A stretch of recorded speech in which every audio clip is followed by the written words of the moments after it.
The gymnasium fell dead silent. 6 hardened Marines lay sprawled across the training mat, groaning and gasping for air. Standing above them, barely breathing hard, was a woman who weighed less than most of their gear packs.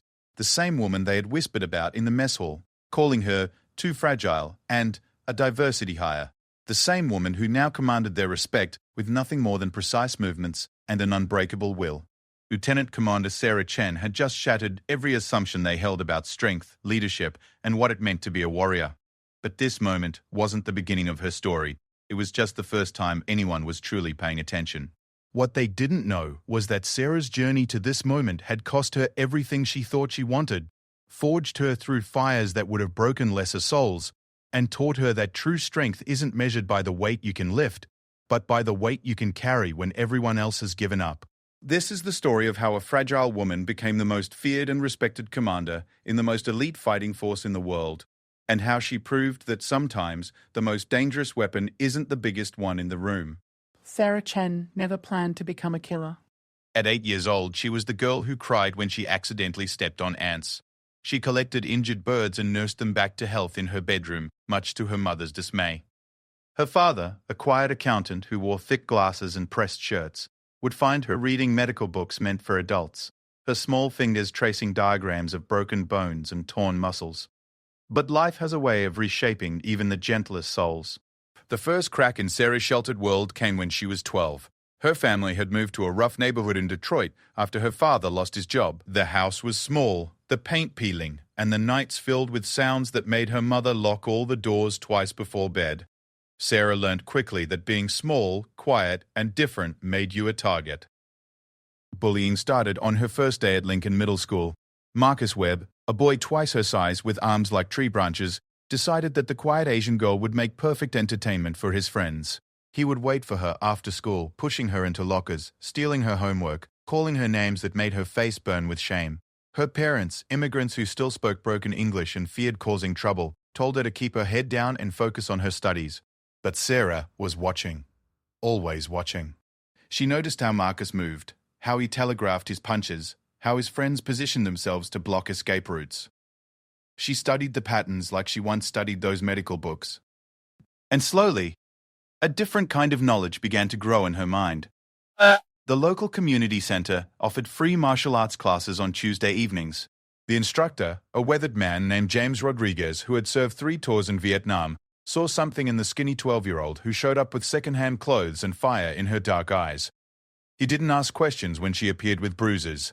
He just taught her how to fall without getting hurt, how to use an attacker's weight against them, and most importantly, how to turn fear into focus. Sarah practiced in secret.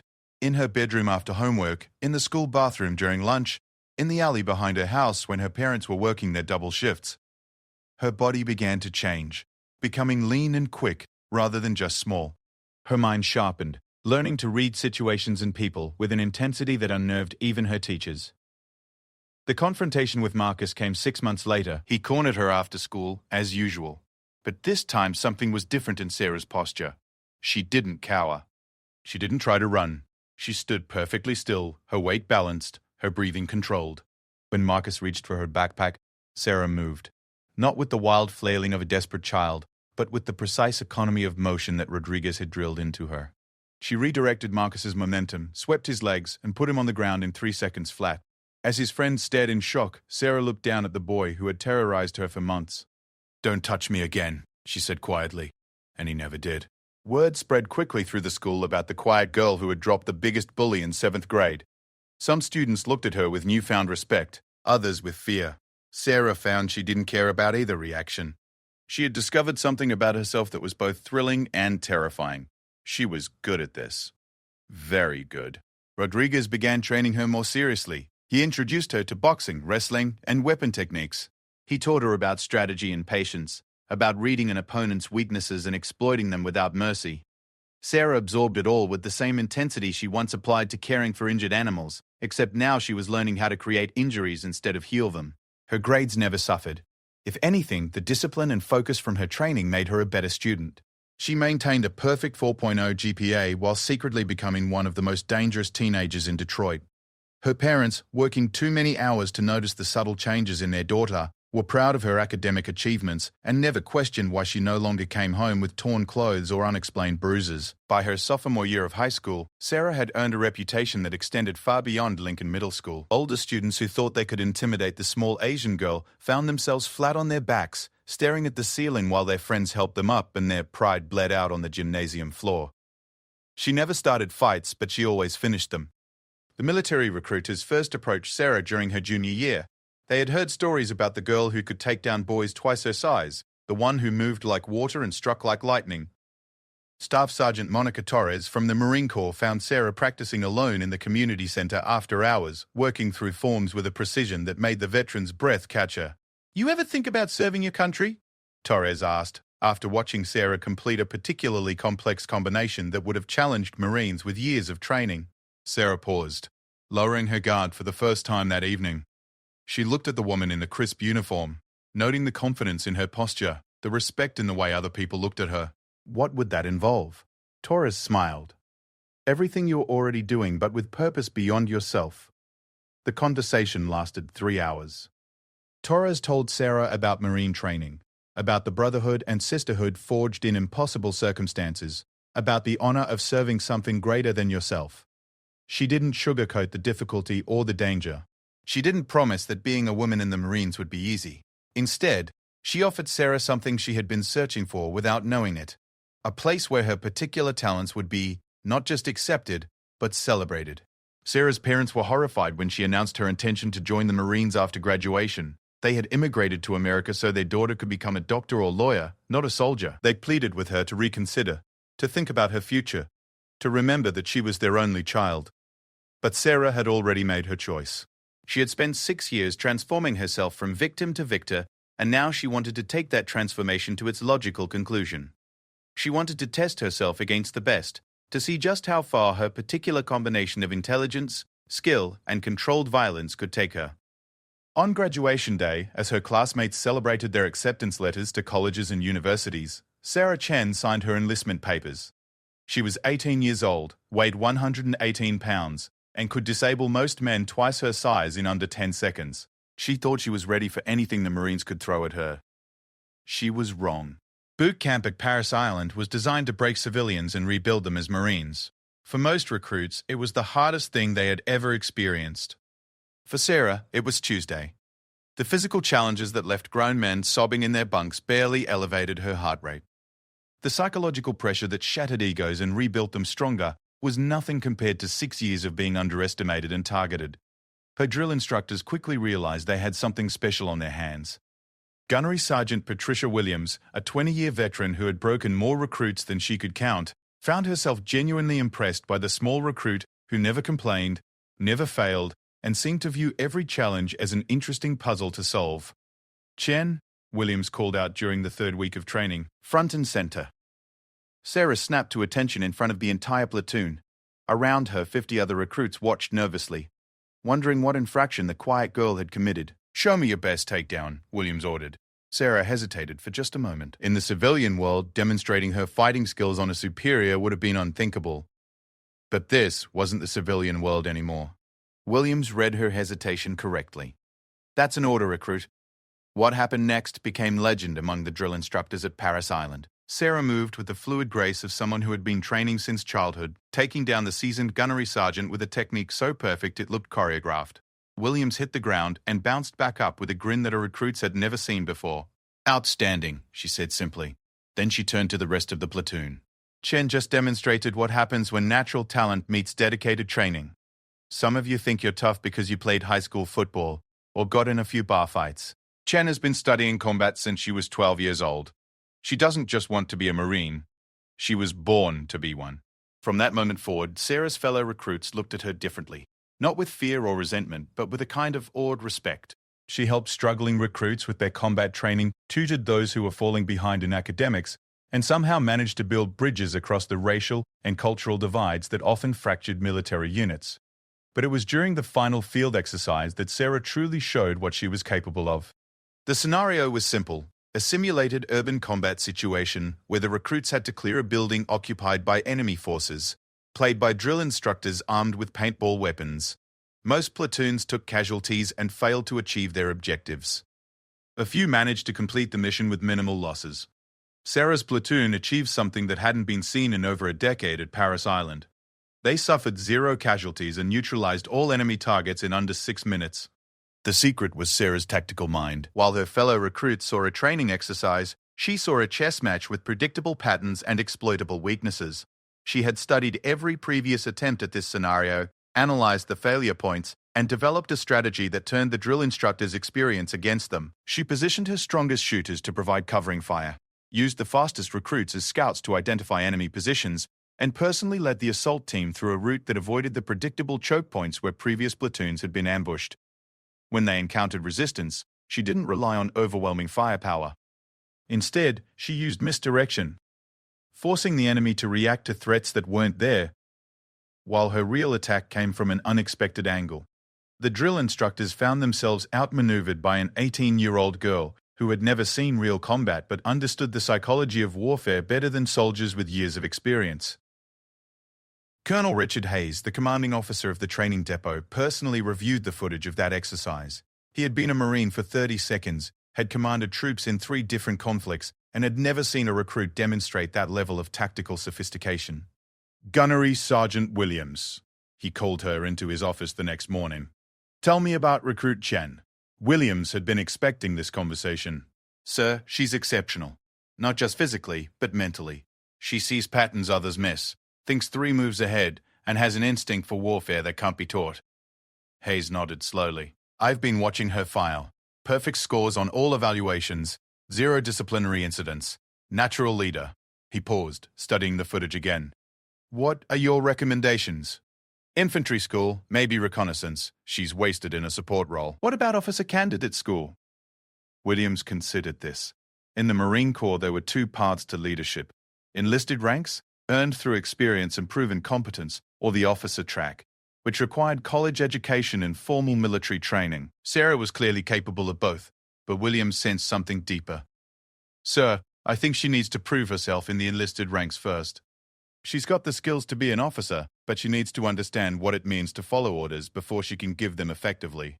And honestly," Williams paused, choosing her words carefully, "the men need to see her earn it the hard way. If she comes in as an officer right away, some will always wonder if she got special treatment." Hayes understood immediately. The Marine Corps was changing, slowly accepting more women in combat roles, but change was never easy. Sarah would face challenges that her male counterparts would never encounter. Better to let her build an unshakable foundation of respect and competence first. "Infantry school, then," Hayes decided. "And we'll keep an eye on her progression." Sarah graduated boot camp as the honor recruit of her platoon, the first woman to achieve that distinction in over 2 years. Her parents attended the ceremony, still not entirely understanding their daughter's choice, but undeniably proud of her achievements. Her father, the quiet accountant who had once worried about her collecting injured birds, watched as his daughter received recognition for becoming one of the most lethal people he had ever met. As Sarah stood at attention in her dress blue uniform, medals gleaming on her chest and the respect of her peers evident in their faces, she thought about the 12-year-old girl who had been too afraid to fight back against a middle school bully. That girl felt like a different person entirely, someone she had known once but could barely remember. What she didn't realize was that her transformation was just beginning. Infantry school would test her in ways that boot camp couldn't. Advanced training would push her beyond limits she didn't know she had. And eventually, a path would open that would take her to the most elite and dangerous units in the military. But first, she had to prove that being the smallest and youngest didn't mean being the weakest. She had to show that intelligence and skill could overcome size and experience.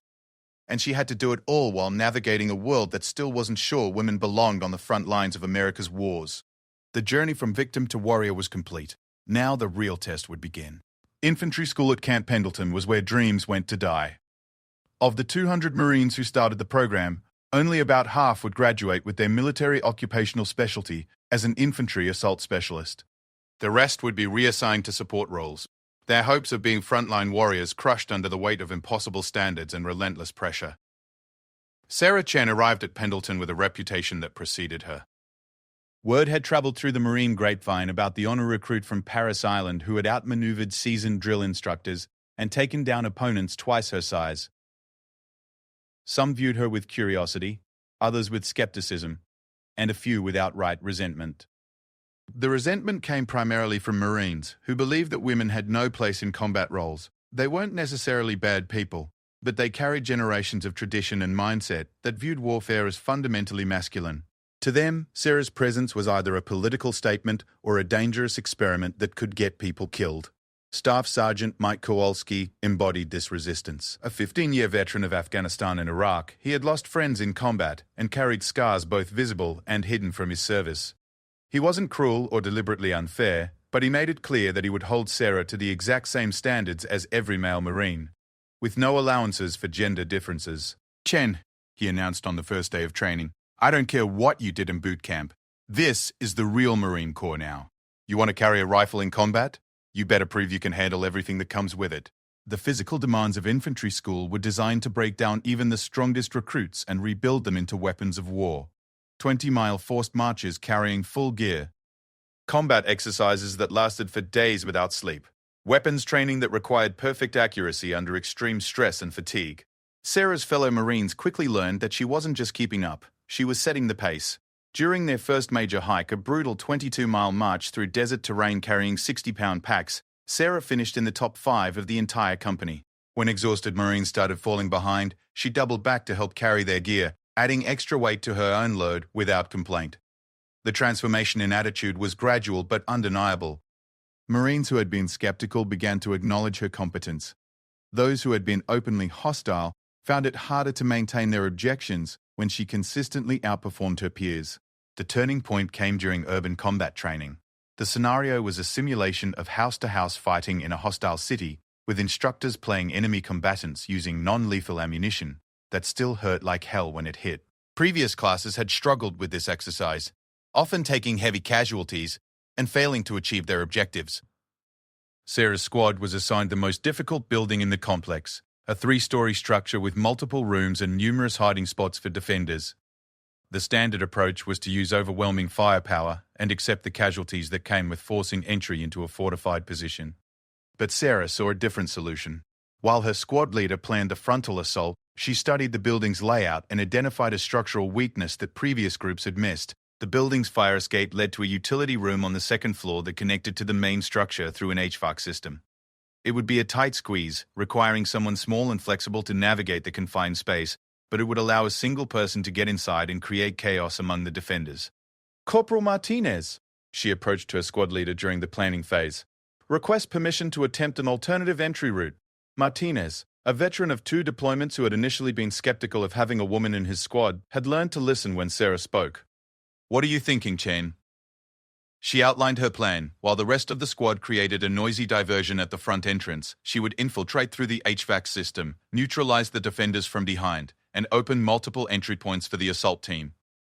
It was dangerous, requiring her to operate alone in enemy territory, but it could eliminate the need for a costly frontal assault.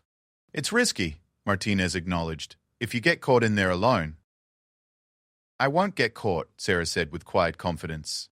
Martinez studied her for a long moment. He had seen her train, had watched her consistently exceed expectations, and had learned to trust her judgment. "Do it." The exercise began with controlled chaos. Martinez led the main assault team in a loud, aggressive approach to the building's front entrance, using flashbangs and shouted commands to focus the defenders' attention. Meanwhile, Sarah slipped around to the side of the structure, moving like a shadow across the darkened training ground. The fire escape was exactly where the building plan said it would be, but accessing it required a vertical climb that would challenge even experienced climbers. Sarah scaled the metal structure with the fluid efficiency of someone who had been training for exactly this type of challenge since she was 12 years old. The utility room window was locked, but Sarah had learned basic lockpicking during her community center training. It took her less than 30 seconds to gain entry, moving through the small space with careful precision to avoid making noise that might alert the defenders. The HVAC system was a maze of metal ducts and tight passages, designed for maintenance access rather than human movement. Sarah's small frame became an advantage as she navigated through spaces that would have been impossible for larger Marines. She moved slowly, controlling her breathing, listening for sounds that would indicate defender positions. The first enemy position was exactly where she expected it, a sniper's nest overlooking the main entrance, where her squad mates were conducting their noisy diversion. The defender was so focused on the action below that he never heard Sarah emerge from the ventilation grate behind him. She neutralized him silently, using a chokehold technique that left him unconscious but unharmed. In a real combat situation, it would have been a knife across the throat, but training rules required non-lethal methods. 3 to go. The second defender was more challenging. He was positioned in a hallway with clear sightlines in multiple directions, making a stealthy approach nearly impossible. Sarah studied the situation for several minutes before identifying her opportunity. The electrical panel for the building's lighting system was mounted on the wall just 20 feet from the defender's position. She cut the power to the entire second floor, plunging the area into darkness. In the confusion that followed, as the defender tried to figure out what had happened, Sarah moved. She appeared behind him like a ghost, disabling him before he could raise his weapon or call out a warning. 2 down, 2 to go. The remaining defenders had heard something, a thump or a muffled exclamation from their eliminated colleagues. They were more alert now, scanning for threats and communicating via radio. Sarah could hear their nervous conversations as she moved through the darkened building. "Johnson, you copy?" "Johnson's not responding. Something's wrong up there. Could be equipment failure. Keep your eyes open." Sarah smiled grimly. They were thinking about equipment failure because the alternative, that someone had infiltrated their supposedly secure position, was too unsettling to consider. The third defender was positioned near the building's main staircase, the logical approach route for any assault team. He was jumpy, turning at every shadow, his weapon constantly shifting as he searched for threats. Sarah approached from above, using the building's internal architecture to remain invisible until the last moment. She dropped from an overhead beam like a spider, landing silently behind him and ending the engagement before he realized he was no longer alone.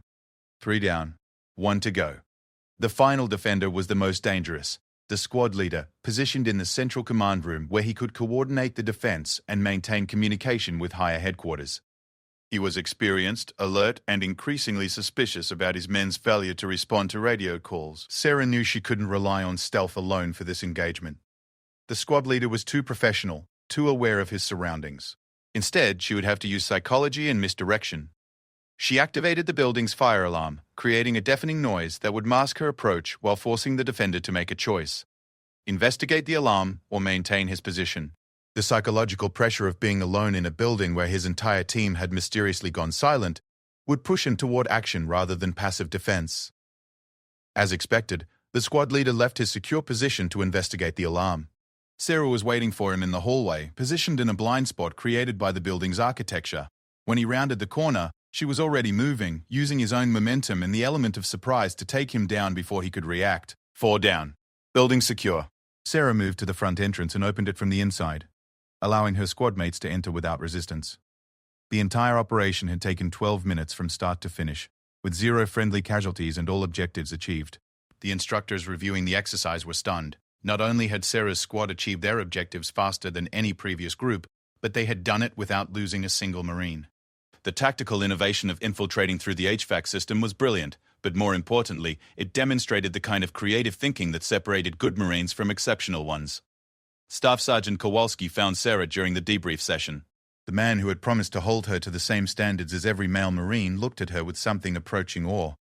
"Chen," he said quietly, "that was some of the finest tactical thinking I've seen in 15 years of service. Where did you learn to think like that?" Sarah considered the question seriously. "I've been studying combat since I was 12, Staff Sergeant. Not just the physical skills, but the mental aspects. How to read opponents, how to exploit weaknesses, how to turn advantages into victories." 12 years old? Kowalski shook his head in disbelief. Most Marines don't start thinking tactically until they've been in service for years. I had good motivation to learn quickly. Kowalski didn't ask for details about that motivation, but he could read between the lines. He had seen enough Marines from difficult backgrounds to recognize the signs of someone who had been forged by adversity rather than broken by it. From that day forward, Sarah's reputation in infantry school was unshakable. Marines who had questioned whether a woman belonged in combat roles found themselves following her lead in training exercises. Her tactical innovations became standard techniques taught to future classes. Her ability to think creatively under pressure made her the go-to person for solving impossible scenarios. But her success also attracted attention from higher levels of the military hierarchy. Colonel Richard Hayes, the same officer who had recommended her for infantry school, received regular reports on her progress. Each report was more impressive than the last, describing a Marine who consistently exceeded expectations and demonstrated leadership potential beyond her rank and experience. The opportunity that would change Sarah's career came during the final week of infantry school. Major Lisa Thompson from Marine Corps Special Operations Command visited Pendleton to observe training exercises and identify potential candidates for advanced programs. MARSOC was the Marine Corps' contribution to special operations, handling missions that regular infantry units couldn't accomplish. Their selection process was notoriously difficult, with failure rates exceeding 90%. Most Marines weren't even allowed to attempt selection until they had several years of experience and proven leadership in combat situations. Major Thompson watched Sarah's final exercise with growing interest. The scenario was a simulated hostage rescue in an urban environment requiring precise coordination between multiple teams and the ability to adapt quickly to changing circumstances. Sarah's performance was flawless, but more importantly, her leadership style was exactly what MARSOC looked for. Quiet confidence, tactical brilliance, and the ability to inspire others to exceed their own limitations. After the exercise, Thompson approached Sarah privately. "Private Chen, I'm Major Thompson from MARSOC. I've been watching your performance throughout this training cycle and I'm impressed. Have you ever considered special operations?" Sarah's heart raced, but her expression remained controlled. MARSOC represented the pinnacle of Marine Corps service, the elite units that handled the most dangerous and important missions. Being invited to attempt selection was an honor that most Marines never received. "Yes, ma'am, I have considered it. The selection process is extremely difficult. Many Marines with years more experience than you have failed to make the cut. Are you prepared for that possibility?"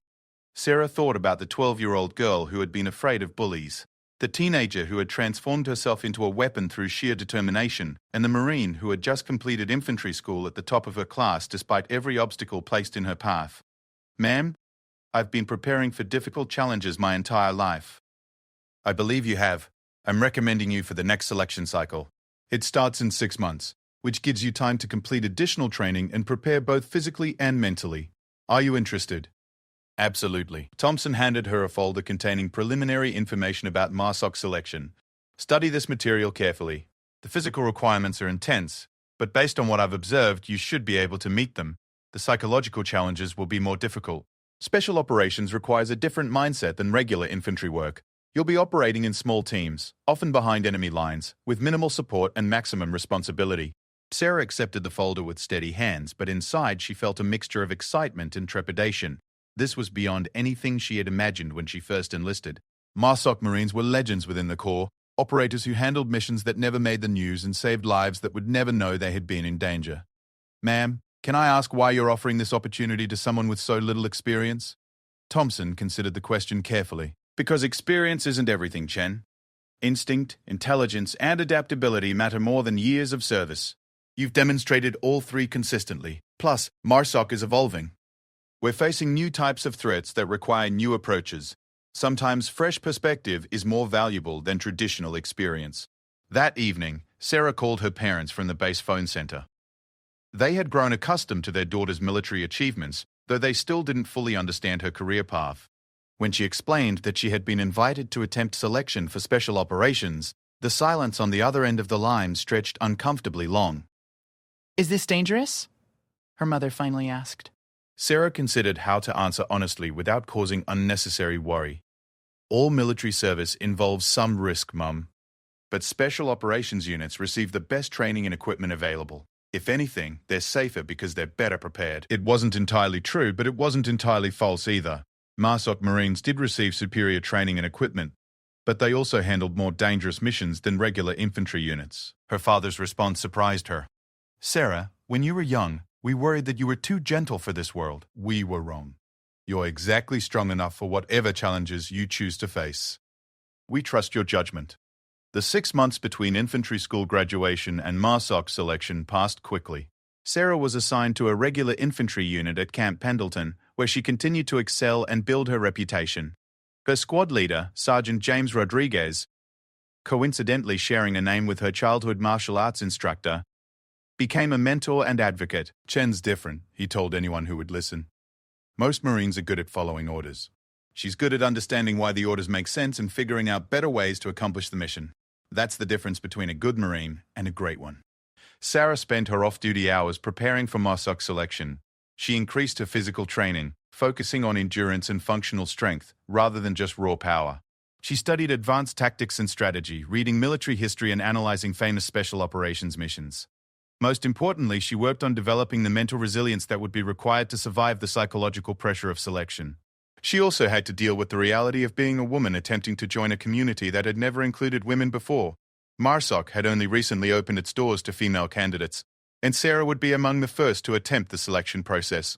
She knew that every aspect of her performance would be scrutinized not just as an individual Marine, but as a representative of whether women could succeed in special operations. The pressure was immense, but Sarah had learned to transform pressure into motivation. Every doubt expressed by others became fuel for her determination. Every challenge that seemed impossible became a puzzle to be solved. Every obstacle became an opportunity to prove that being different didn't mean being inferior. As the date for MARSOC selection approached, Sarah felt a familiar sensation, the same mixture of fear and excitement she had experienced before every major challenge in her life. From facing down middle school bullies to surviving boot camp to excelling in infantry school, each test had prepared her for the next level of difficulty. But MARSOC selection would be different from anything she had experienced before. It wasn't just about individual performance. It was about proving that she could operate effectively as part of an elite team under conditions that would break most people's will to continue. The night before departing for selection, Sarah stood alone on the beach at Camp Pendleton, watching waves crash against the shore in the moonlight. She thought about the journey that had brought her to this moment, from a frightened child to a confident Marine, from victim to warrior, from someone who avoided conflict to someone who sought out the most challenging missions in the military. Tomorrow would begin the most difficult test of her life. But looking back at everything she had already overcome, Sarah Chen felt ready for whatever the special operations community could throw at her. She was about to discover that being ready and being prepared were two very different things. MARSOC selection took place at a classified facility in the mountains of North Carolina, where the terrain was as unforgiving as the instructors. Sarah arrived with 19 other Marines, all volunteers who had been carefully screened for physical fitness, psychological stability, and leadership potential. She was the only woman in the group. The statistics were sobering. Historical data showed that fewer than 10% of candidates successfully completed the selection process. Most would be eliminated within the first week due to physical failure, psychological breakdown, or simple inability to meet the relentless standards. Those who remained would face increasingly difficult challenges designed to identify the rare individuals capable of operating at the highest levels of special operations. Master Sergeant David Chen, no relation despite the shared surname, commanded the selection cadre. A 24-year veteran with deployments spanning 3 decades and 4 continents, he had personally overseen the selection of hundreds of MARSOC operators. His reputation for fairness was matched only by his absolute intolerance for weakness or excuses. Ladies and gentlemen, he addressed the assembled candidates on the first morning. Welcome to the most difficult experience of your military careers. Over the next 6 weeks, we will test every aspect of your capabilities: physical endurance, mental resilience, tactical competence, leadership ability, and psychological stability under extreme stress. He paused, his gaze settling briefly on Sarah before continuing. Some of you are wondering about the presence of a female candidate. Let me be clear, there are no separate standards here. Male or female, you will all be held to identical requirements.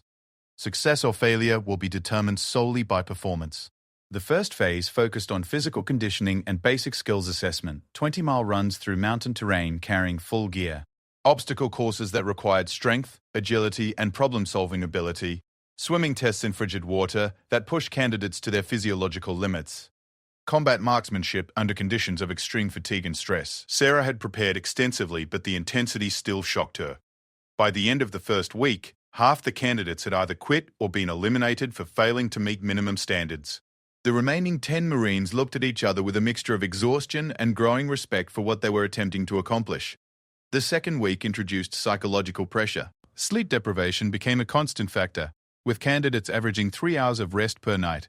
Instructors used stress positions, loud noises, and deliberate confusion to break down mental barriers and identify who could maintain effectiveness under extreme duress. This was where Sarah's childhood experiences became an unexpected advantage. Years of being bullied had taught her to compartmentalize emotional stress and maintain focus despite external pressure. While other candidates struggled with the psychological warfare tactics, Sarah found them almost familiar, like an amplified version of challenges she had already overcome. Staff Sergeant Michael Torres, one of the selection instructors, noticed her resilience during a particularly brutal exercise. Candidates were forced to hold stress positions for hours while instructors shouted contradictory commands and used various techniques to break their concentration. Most Marines lasted 30 to 40 minutes before their focus cracked. Sarah held her position for 2 hours and 17 minutes, longer than any candidate Torres had observed in his 3 years as an instructor. When finally told to stand down, she showed no signs of the emotional breakdown that typically accompanied such ordeals. Chen, Torres approached her afterward. Where did you learn to handle stress like that? Detroit Middle School, Staff Sergeant, Sarah replied matter-of-factly. Torres laughed despite himself. He had been expecting some elaborate explanation about advanced training or mental conditioning techniques. Instead, he got a reminder that the best preparation for military stress often came from civilian adversity. The third week brought team-based scenarios that tested leadership and group dynamics. Candidates were divided into small units and given impossible missions with inadequate resources and conflicting information. The goal wasn't necessarily to complete the objectives, but to demonstrate decision-making ability under pressure and the capacity to work effectively with others. Sarah's tactical abilities, honed through years of study and refined during infantry school, made her a natural leader in these exercises. She had an intuitive understanding of how to read situations quickly and adapt strategies based on changing circumstances. More importantly, she possessed the rare ability to inspire confidence in others even when facing seemingly hopeless odds. During one particularly challenging scenario, her 4-person team was tasked with infiltrating a heavily defended compound and extracting a high-value target. The exercise was designed to be virtually impossible, with enough defenders to overwhelm any direct assault and so many surveillance measures that stealth seemed equally futile. While her teammates debated various approaches, all of which had obvious flaws, Sarah studied the problem from a different angle. Instead of focusing on how to get in and out without being detected, she considered how to make the defenders want to leave. What if we don't have to sneak past them, she suggested. What if we can convince them to abandon their positions voluntarily? Her plan was audacious in its simplicity. Using their limited supplies of smoke grenades and blank ammunition, they would create the illusion of a massive assault from multiple directions. The defenders, believing they were facing overwhelming force, would likely retreat to more defensible positions, creating gaps in their perimeter that a small team could exploit. The execution required perfect timing and coordination, but Sarah's teammates had learned to trust her judgment. They created diversions at 3 different points around the compound, while she infiltrated through the one area that had been temporarily abandoned. She located the high-value target, extracted him successfully, and led the team to safety without firing a single shot or engaging in any direct combat. The instructors reviewing the exercise were impressed not just by the successful mission completion, but by the innovative thinking that had made it possible. Traditional special operations relied on superior training and equipment to overcome obstacles through force or stealth. Sarah had demonstrated a third option, using psychological manipulation to change the tactical situation itself. Outstanding work, Chen, Master Sergeant Chen told her during the debrief. You didn't just complete the mission, you redefined the parameters of the problem. That's exactly the kind of thinking we need in special operations. By the 4th week, only 6 candidates remained from the original 20. The physical and psychological pressure had eliminated everyone who wasn't absolutely committed and capable. The remaining Marines had developed a tight-knit camaraderie forged by shared suffering and mutual respect. But the 4th week brought new challenges that tested individual limits rather than team dynamics. Survival training in the wilderness with minimal equipment. Advanced interrogation resistance where candidates faced realistic enemy questioning techniques. Combat scenarios that required split-second decisions with life or death consequences. The interrogation resistance training was particularly brutal. Candidates were subjected to sleep deprivation, stress positions, temperature manipulation, and psychological pressure designed to break their will to maintain operational security. Most people had never experienced anything approaching this level of deliberate psychological assault. Sarah found herself drawing on resources she hadn't known she possessed. The years of martial arts training had taught her to separate physical pain from mental focus. Her experience overcoming childhood trauma had given her tools for maintaining psychological integrity under attack. Most importantly, her absolute certainty about her own identity and purpose provided an unshakable foundation that no amount of pressure could undermine. She endured 14 hours of interrogation without revealing any classified information or breaking character. When finally released from the exercise, she was exhausted but mentally intact, having demonstrated the psychological resilience required for operating behind enemy lines. The fifth week focused on advanced tactical scenarios that replicated real-world special operations missions, hostage rescue in urban environments, direct action raids against high-value targets, reconnaissance missions that required remaining undetected in enemy territory for extended periods. These exercises tested everything the candidates had learnt while pushing them to new levels of performance. Sarah consistently excelled, demonstrating not just individual competence but the ability to enhance the performance of her teammates through leadership and tactical innovation. The final week was the culmination of everything that had come before. A comprehensive field exercise that lasted 5 days and required candidates to plan and execute a complex multi-phase operation. They would face every type of challenge encountered during the previous weeks, but now with the added pressure of knowing that this was their last opportunity to prove themselves worthy of MARSOC's selection. 3 candidates remained: Sarah, Corporal Mark Rodriguez, and Sergeant John Kim. All 3 had performed exceptionally throughout the selection process, but the final exercise would determine who possessed that indefinable combination of skills, mindset, and character required for special operations. The mission scenario was a deep reconnaissance and direct action operation in simulated enemy territory. The team would infiltrate on foot across difficult terrain, establish surveillance on a target compound, gather intelligence about enemy capabilities and intentions, and then conduct a precision strike to eliminate high-value targets before exfiltrating to a designated pickup point. Everything about the exercise was designed to create maximum stress and confusion.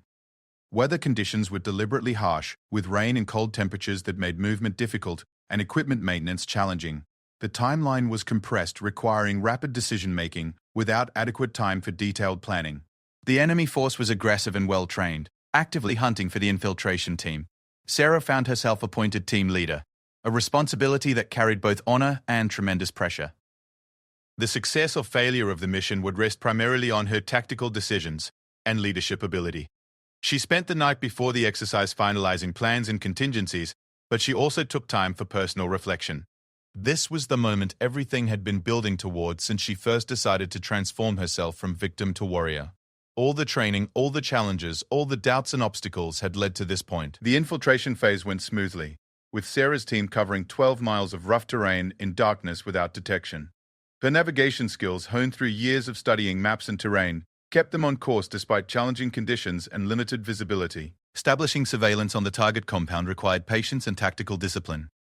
For 18 hours, they gathered intelligence about enemy numbers, positions, and patterns, while remaining completely hidden. Sarah's ability to think like the enemy, to anticipate their actions and responses, allowed her team to position themselves perfectly for both observation and eventual action. But the direct action phase tested every aspect of their capabilities. The assault required precise timing, with each team member responsible for specific objectives that had to be accomplished in perfect sequence. Any failure would compromise the mission and potentially result in casualties. Sarah led by example, moving through the compound with the fluid efficiency of someone who had been preparing for this moment her entire adult life. She neutralized her assigned targets with clinical precision while maintaining awareness of her teammates' progress and adapting to unexpected developments. When Corporal Rodriguez encountered mechanical failure with his equipment, Sarah instantly shifted tactics to compensate for the loss of his capabilities. When Sergeant Kim was briefly pinned down by enemy fire, she maneuvered to provide covering fire that allowed him to complete his objectives. Throughout the entire engagement, she demonstrated the calm leadership under extreme pressure that separated competent Marines from exceptional ones. The exfiltration was the most dangerous phase, requiring the team to escape from alerted enemy forces across open terrain to reach their pickup point. Sarah chose a route that balanced speed against concealment, accepting calculated risks to avoid the larger danger of being trapped in enemy territory. They reached the extraction point with 12 minutes to spare, having completed all mission objectives without casualties or compromise of operational security. As they waited for pickup, Sarah allowed herself a moment of quiet satisfaction. She had done everything asked of her and more. The debrief session lasted 3 hours, with instructors analyzing every aspect of the team's performance. Sarah's leadership was praised consistently, but what impressed the evaluators most was her ability to adapt seamlessly to changing circumstances while maintaining focus on mission objectives. Master Sergeant Chen delivered the final assessment to all 3 candidates together. "Gentlemen and lady," he began with a slight smile, "you have successfully completed one of the most challenging selection processes in the United States military. All 3 of you have demonstrated the skills, mindset, and character required for special operations. All 3 of you are being accepted into MARSOC. The relief was overwhelming, but Sarah kept her expression controlled. She had learned that showing emotion, particularly relief or joy, could be interpreted as weakness in military environments. Chen, Master Sergeant Chen addressed her specifically, you should know that you've set several records during this selection cycle. Highest scores on tactical evaluation, longest endurance during stress resistance, and most innovative solutions to impossible problems. More importantly, you've demonstrated that excellence has nothing to do with gender and everything to do with character and competence. The graduation ceremony was small and private, attended only by the selection cadre and a few senior officers. Sarah's parents could not attend due to the classified nature of the program, but she knew they would be proud when she could eventually tell them about her achievement. Colonel Patricia Williams, now serving as the Deputy Commander of MARSOC, presented Sarah with her Special Operations insignia. The same Gunnery Sergeant Williams who had recognized her potential during boot camp was now Colonel Williams, and her presence at the ceremony carried special meaning. Private Chen, Williams said formally, then smiled. Actually, it's Corporal Chen now. Your promotion came through this morning. She pinned the new rank insignia on Sarah's uniform alongside the Special Operations designation. Corporal Chen, you've traveled a remarkable journey from boot camp honor recruit to Special Operations Marine. But this graduation isn't the end of anything, it's the beginning. Real MARSOC training starts next week, and operational deployments will follow. Are you ready for that responsibility? They did dear of two young men and Joe. Sarah thought about the 12-year-old girl who had been afraid of middle school bullies, the teenager who had channeled that fear into strength, and the young woman who had just completed one of the most difficult selection processes in the military. Yes, Nan. I'm ready. 6 months later, Corporal Sarah Chen found herself standing in a gymnasium at a forward operating base in an undisclosed location, facing 6 Marines who had questioned whether a woman belonged in special operations. They had whispered about her being a diversity hire and speculated about whether she would break under pressure. They weren't whispering now. They were flat on their backs, groaning and trying to catch their breath, while Sarah stood over them, barely breathing hard. The demonstration had been requested by the base commander, who wanted to address ongoing tension between traditional Marines and the newer Special Operations units. Some Marines still questioned whether women could handle combat roles, particularly in elite units. Sarah had volunteered to provide a practical demonstration of Special Operations training. What followed was a masterclass in applied violence that left no doubt about her capabilities or the effectiveness of MARSOC's selection and training. Any questions? She asked the assembled Marines. The silence that followed was answer enough. The whispers about her being fragile or a diversity hire would end that day. Word would spread throughout the Marine Corps about the woman who had redefined what it meant to be a warrior. But for Sarah, this moment wasn't about proving anything to skeptics or critics. It was about honoring the journey that had brought her from victim to victor. From someone who avoided conflict to someone who sought out the most challenging missions in the military. She had become exactly what she had always been meant to be. Not just a Marine, not just a Special Operations warrior, but a leader who inspired others to exceed their own limitations and a living example of what was possible when talent met determination. The 12-year-old girl who had once been afraid of bullies was gone forever, replaced by a woman who had become the most dangerous person in any room she entered. And as Sarah looked at the Marines picking themselves up off the gymnasium floor, she smiled slightly and prepared for whatever challenge would come next, because there would always be a next challenge, and she would always be ready for it.